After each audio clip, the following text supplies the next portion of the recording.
Est-ce la fin du monde parce qu'on n'a pas réussi à avoir Erling Braut Haaland qui a filé vers Manchester City? Est-ce la fin du monde parce qu'on n'a pas réussi à avoir Kylian Mbappé qui lui prolonge au Paris Saint-Germain? Je vois pas mal de tweets, je vois pas mal de posts. Alors ça fait partie du football, c'est du chambrage, c'est des clims, je l'accepte totalement.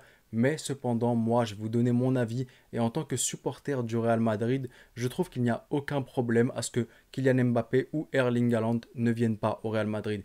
Alors pour être le plus franc avec vous, j'aimerais que mon équipe soit composée des meilleurs éléments pour gagner le plus facilement possible. Je ne dirais pas, bah non, je m'en fiche de Kylian Mbappé, je le voulais pas du tout. Si, Mbappé, je le voulais dans notre équipe. Haaland, c'est un autre sujet, puisque ça fait quand même 2 ans qu'il n'arrête pas de se blesser souvent, donc je suis un peu plus sceptique. Mais Mbappé, son niveau, son professionnalisme, j'aurais clairement voulu qu'il soit au Real Madrid. Pour autant, s'il vient pas, est-ce que c'est la fin du monde? Est-ce que c'est un élément indispensable? Je ne pense pas du tout. Parce que l'objectif, quand on supporte le football, en tout cas le mien, c'est de voir mon équipe exceller, mon équipe gagner, mon équipe remporter le maximum de titres.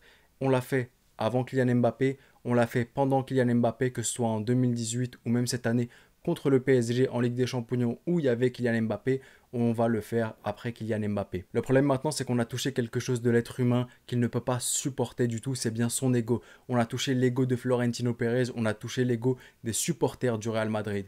Parce qu'on n'a pas réussi à avoir Erling Braut Haaland, parce qu'on n'a pas réussi à avoir Kylian Mbappé. Alors que depuis le début, on disait que les deux seraient là pour l'inauguration du nouveau Santiago Bernabéu. Et à ce moment-là, aucun des deux n'est là. Donc forcément, ton ego il prend un coup. D'autant plus que les supporters au Santiago Bernabéu avaient fait une innovation pour Kylian Mbappé parce qu'ils pensaient qu'il allait être là. Forcément, ton ego il prend un coup. Tu deviens ridicule devant le monde entier. Et c'est là où c'est vraiment problématique. Si tu fais abstraction de ton ego et que tu penses plus du tout à cela, tu te dis que finalement, ces deux joueurs ne sont pas si indispensables que cela.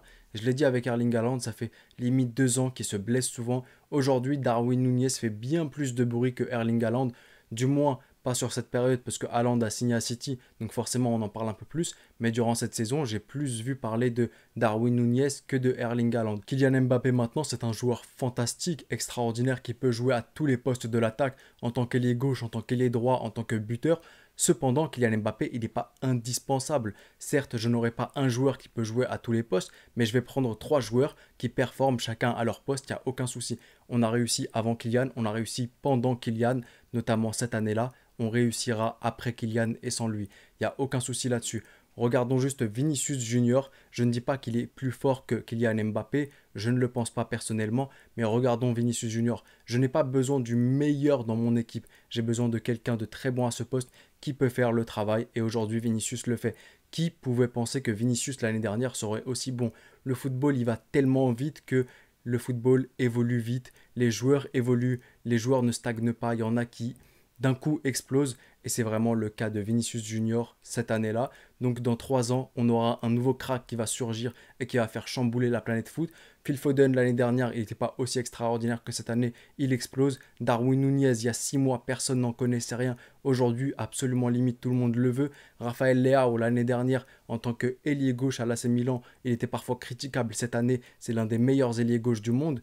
Le football évolue et on trouvera de nouveaux cracks. Donc vraiment, il faut juste mettre son ego de côté, il faut complètement l'oublier et penser sous ce prisme-là que c'est des joueurs qui ne sont pas indispensables.